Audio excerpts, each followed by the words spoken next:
अस्सलाम वालेकुम फ्रेंड्स।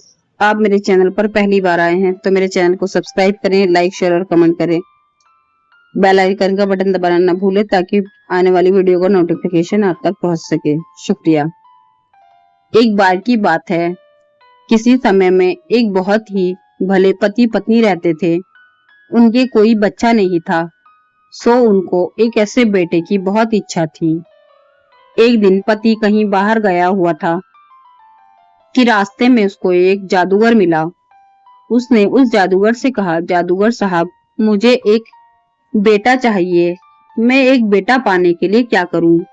जादूगर ने उसको एक सेब दिया और कहा, लो ये सेब लो और इसको अपनी पत्नी को खिला देना और 9 महीने बाद उसको एक बहुत ही अच्छा बेटा पैदा हो जाएगा।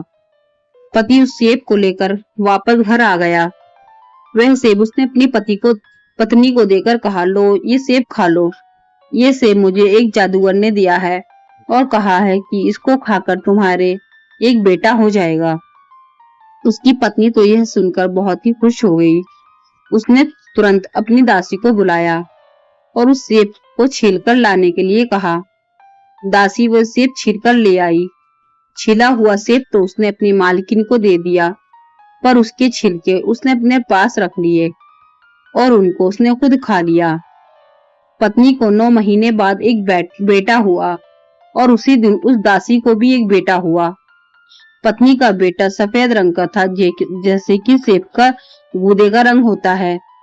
दासी का बेटा लाल रंग का था, जैसे कि सेब के छिलके का रंग होता है। पत्नी के बेटे का नाम था पोम और दासी के बेटे का नाम था पील। दोनों बच्चे बड़े होते गए। दोनों बच्चे एक दूसरे को बहुत प्यार करते थे और भाइयों की तरह से रहते थे। एक बार वो दोनों बाहर घूम रहे थे तो उन्होंने सुना कि एक जादूगर की बेटी है जो सूरज की तरह चमकीली है, पर किसी ने उसको देखा नहीं था क्योंकि वह अपने घर से कभी बाहर ही नहीं निकलती थी। यहाँ तक कि वह कभी किसी खिड़की से भी नहीं झांकती थी। पोम और पील के पास एक तांबे का घोड़ा था जो अंदर से खोखला था। एक दिन वे दोनों उसमें वायलिन और बिगुल लेकर बैठ गए क्योंकि वो इस घोड़े को उसके पहियों को अंदर से घुमाकर चला सकते थे। सो वो उस घोड़े में बैठकर अपने वायलिन और बिगुल बजाते हुए उस घोड़े को उसके पहियों के अंदर से घुमाते हुए चलाकर जादूगर के महल की तरफ चल दिए। जब वे जादूगर के महल के पास पहुंचे तो जादूगर ने देखा तो उसको एक बहुत ही बढ़िया तांबे का घोड़ा दिखाई दिया जिसमें से संगीत निकल रहा था। वह उस घोड़े को अंदर ले आया और उस आश्चर्यजनक चीज को देखने के लिए अपनी बेटी को अंदर से बाहर बुलाया। उस संगीत वाले घोड़े को देखकर उसकी बेटी भी बहुत खुश हुई। वे जादूगर के महल के पास पहुंचे तो जादूगर ने देखा तो उसको एक बहुत ही बढ़िया तांबे का घोड़ा दिखाई दिया जिसमें संगीत निकल रहा था।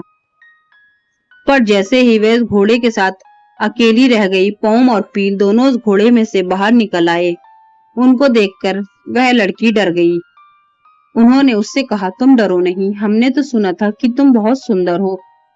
तो बस हम तो तुमको केवल देखना चाहते थे, सो यहाँ इस तरीके से हमने तुम्हें देख लिया।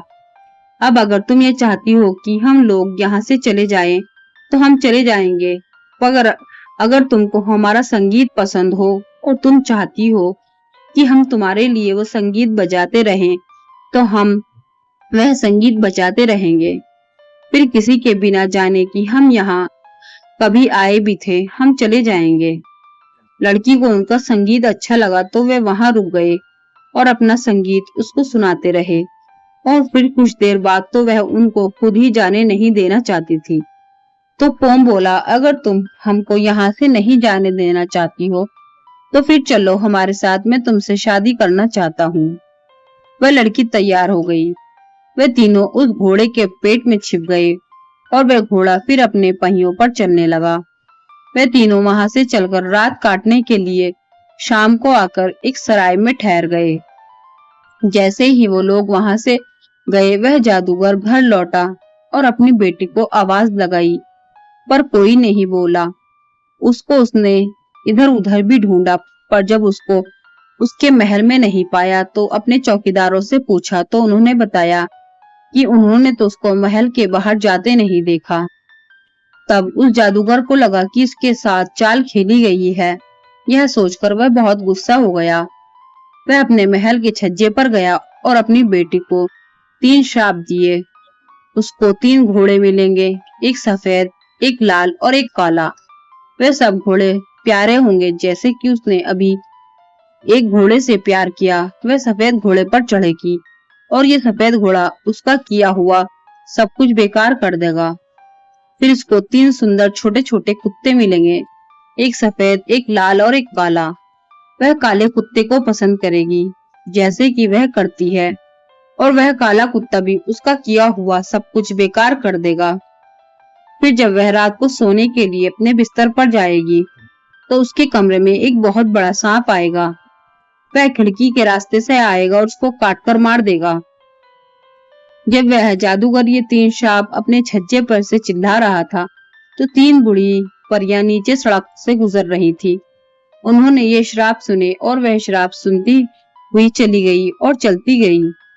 अपनी लंबी यात्रा के बाद शाम को थक कर वे परियां भी इत्तेफाक से उसी सराय में रुकी जिसमें पोम, पील और जादूगर की वह बेटी रुकी हुए थे। जैसे ही वह अंदर घुसी तो एक परी बोली, जरा उस जादूगर की बेटी को देखना। अगर उसको अपने पिता के 3 श्रापों का पता चल जाए तो वह बेचारी तो ठीक से सो भी नहीं सकेगी। उसी सराय में एक बेंच पर पोम और पील और जादूगर की बेटी भी सो रही थी। पोम और जादूगर की बेटी तो सो गए थे पर पील को अभी तक नींद नहीं आई थी। पील इतना अक्लमंद था कि वह एक आंख खोलकर सोता था, इसीलिए उसको पता रहता था कि उसके चारों तरफ क्या हो रहा है। इसीलिए यह परी भी क्या कह रही थी ये सब भी उसने सुन लिया था। परी आगे बोली, उस जादूगर की यह इच्छा है कि उसकी बेटी को 3 घोड़े मिले, सफेद, लाल और काला। वह सफेद घोड़े पर बैठे जो उसके सारे किए किराए को बेकार कर देगा, तो ऐसा ही होगा। तो दूसरी परी बोली, पर अगर कोई दूर का देखने वाला आदमी यहाँ मौजूद हो और वह उस सफेद घोड़े का सिर तुरंत ही काट दे तो उस लड़की को कुछ नहीं होगा। इस पर तीसरी परी बोली, और जो भी इस बात को अपने मुंह से निकालेगा वह पत्थर का बन जाएगा। इसके बाद पहली परी फिर बोली, इसके बाद जादूगर की इच्छा है कि उसकी बेटी को 3 छोटे छोटे सुंदर कुत्ते मिले और वह उन कुत्तों में से उसी कुत्ते को चुने जिसको वह जादूगर उससे चुनवाएगा, यानी काले कुत्ते को चुने और वो उसके किरे कराए को बेकार कर देगा, तो ऐसा ही होगा। तो दूसरी परी बोली, पर अगर कोई दूर देखने वाला आदमी यहाँ मौजूद हो तो वो उस काले कुत्ते का सिर काट देगा और फिर उसको कुछ नहीं होगा।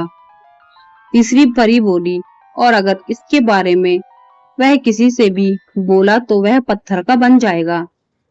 पहली परी फिर बोली, उसकी तीसरी और आखिरी इच्छा यह है कि जब वह रात को अपने बिस्तर पर सोने जाए तो उसकी खिड़की से एक बहुत बड़ा सांप आएगा और उसको मार डालेगा, तो यह भी होकर ही रहेगा। तो दूसरी परी फिर बोली, पर अगर कोई दूर देखने वाला आदमी यहाँ मौजूद हो तो उस सांप का सिर काट देगा और फिर उसे कुछ नहीं होगा। तीसरी परी बोली, और अगर इसके बारे में एक शब्द भी किसी को बताएगा तो वह पत्थर का बन जाएगा। इस तरह पील को तीनों भयानक भेदों का पता चल गया जिनको अगर वह ठीक से बरतता तो जादूगर की बेटी की जान बचा सकता था, और अगर किसी को बताता तो वह खुद पत्थर का बन जाता। अगले दिन पोम, पील और वह जादूगर की बेटी तीनों वह सराय छोड़कर आगे चले जहां पोम का पिता उन लोगों के लिए 3 घोड़े लिए इंतजार कर रहा था, एक सफेद, एक काला और एक लाल।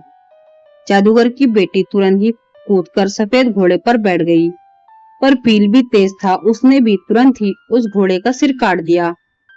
पोम बोला, ये तुमने क्या किया पील? क्या तुम्हारा दिमाग खराब हो गया है जो तुमने उसे मार डाला? वह घोड़ा तो मुझको बहुत ही प्यारा था। पील बोला, मुझे अफसोस है कि मैंने तुम्हारा वह प्यारा घोड़ा मार दिया, पर यह सब मैं तुमको अभी नहीं बता सकता। जादूगर की बेटी बोली, पोम, इस पील का दिल तो बहुत ही खराब में है। मैं अब इसके साथ नहीं जाऊंगी। पर पील ने यह मान लिया कि उसने पागलपन में उस घोड़े को मार डाला था और उसने इस बात के लिए जादूगर की बेटी से माफी भी मांग ली। जादूगर की बेटी ने उसको माफ कर दिया। पोम के पिता ने उन सबको लेकर अपने घर पहुंचे तो वहां 3 छोटे छोटे सुंदर कुत्ते उनका स्वागत करने आए। एक सफेद, एक काला और एक लाल। जादूगर की बेटी तुरंत ही काले कुत्ते को उठाने के लिए झुकी कि पील ने अपनी तलवार से तुरंत ही उस काले कुत्ते का सिर काट दिया।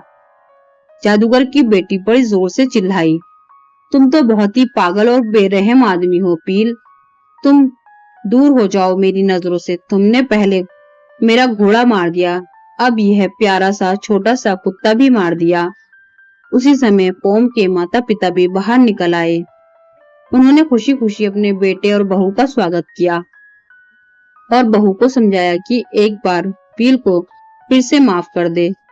पर शाम को खाने के समय जबकि सब लोग बहुत खुश थे, पील कुछ उदास और अकेला सा बैठा था। कोई उसको उकसाकर अपने साथ बातें करने पर मजबूर भी नहीं कर पा रहा था। लोगों ने उससे पूछने की कोशिश भी की कि वह उदास सा क्यों था, पर उसने सबको ये कहकर टाल दिया कि कोई खास बात नहीं थी, बस वह जरा थका हुआ था। वह दावत से पहले ही ये सब कहकर उठकर वहां से चला गया कि अपनी थकान की वजह से उसको नींद नहीं आ रही है, वह सोने जा रहा है। पर वह अपने कमरे की बजाय पोम के सोने के कमरे में जाकर उसके पलंग के नीचे छिप गया। जब पोम और जादूगर की बेटी सोने के लिए अपने कमरे में आए और अपने पलंग पर लेटे तो पील पलंग के नीचे से उनके कमरे की खिड़की पर निगाह जमाए हुए था। जब पोम और जादूगर की बेटी गहरी नींद सो गए तो पील ने उस कमरे की खिड़की का शीशा टूटने की आवाज सुनी। उसकी आंखें तो खिड़की की तरफ ही लगी थी। उसने देखा कि एक बहुत बड़ा सांप उस खिड़की से होकर कमरे के अंदर आने की कोशिश कर रहा था। पील तुरंत ही पलंग के नीचे से बाहर निकला और अपनी तलवार से उसका सिर काट दिया। इस शोर से जादूगर की बेटी की आंख खुल गई। उस समय उसको वह बड़ा सांप तो दिखाई नहीं दिया क्योंकि वह तो गायब हो गया था। बस केवल पील ही अपने हाथ में नंगी तलवार लिए वहां खड़ा दिखाई दिया। उसको इस तरीके से खड़ा देखकर वह जोर से चिल्लाई, बचाओ बचाओ, हत्या हत्या, ये पील हमको मारना चाहता है। मैंने उसको 2 बार तो माफ कर दिया, पर अब की बार मैं इसको माफ नहीं कर सकती। इस बार तो इस जुर्म के लिए इसको मरना ही पड़ेगा। यह सुनकर सब जाग गए और पोम के सोने के कमरे की तरफ भागे। पील को पकड़कर जेल भेज दिया गया और 3 दिन बाद उसको फांसी लगाने का निश्चय कर लिया। यह सोचकर कि अब चाहे ये भेद किसी को बताए न बताए उसे मरना तो ही है, सो उसने मरने से पहले पोम की पत्नी को 3 बातें बताने की इजाजत मांगी। उसको इजाजत दे दी गई। पोम की पत्नी उससे मिलने के लिए जेल में आई। पील ने उससे कहा, तुम्हें याद है जब हम तुम्हारे पिता के घर से भागकर पहली बार एक सराय में रुके थे? हाँ हाँ बिल्कुल याद है। उस समय तुम और तुम्हारा पति सो रहे थे पर मुझे नींद नहीं आ रही थी। मैं उस समय जागा हुआ था। उस समय वहां 3 परियां आई और उन्होंने आपस में बात की कि तुम्हारे जादूगर पिता ने तुमको 3 श्राप दिए हैं। पहला श्राप तो ये है कि तुमको 3 घोड़े मिलेंगे, सफेद, लाल और काला। पर तुम सफेद घोड़े पर चढ़ोगी तो तुम्हारा सब कुछ खत्म कर देगा। पर अगर कोई सफेद घोड़े का गला काट देगा तो तुम बच जाओगी और जो भी यह बात किसी से कहेगा वह पत्थर का हो जाएगा। जैसे ही पील ने अपनी यह बात खत्म की, उस बेचारे के पैर और टांगे संगे मरमर की हो गई। जादूगर की बेटी समझ गई। वह रुआंसी होकर बोली, पील बस इतना काफी है और आगे कुछ मत बोलना। पर वह आगे बोलता ही गया, मुझे तो मरना ही है, चाहे मैं बोलूं या ना बोलूं, इसलिए मैं बोलने के बाद मरना ज्यादा पसंद करूंगा। उन 3 परियों ने यह भी कहा था कि जादूगर का अपनी बेटी से दूसरा श्राप यह था कि फिर उसको 3 छोटे छोटे सुंदर कुत्ते मिलेंगे, सफेद, लाल और काला। पर वह काले कुत्ते को अपनी गोद में उठाएगी जो उसका सब कुछ खत्म कर देगा। पर अगर कोई उस काले कुत्ते को मार देगा तो वह बच जाएगी और जो भी ये बात किसी से कहेगा वह पत्थर का हो जाएगा। जब पील ने कुत्ते वाला श्राप पोम की पत्नी को बताया तो उसका शरीर उसकी गर्दन तक संगमरमर का हो गया। जादूगर की बेटी यह सब सुनकर रो पड़ी। वह रोते हुए बोली, पीर, मेहरबानी करके मुझे माफ कर दो, मैं समझ गई। अब कुछ और मत कहो।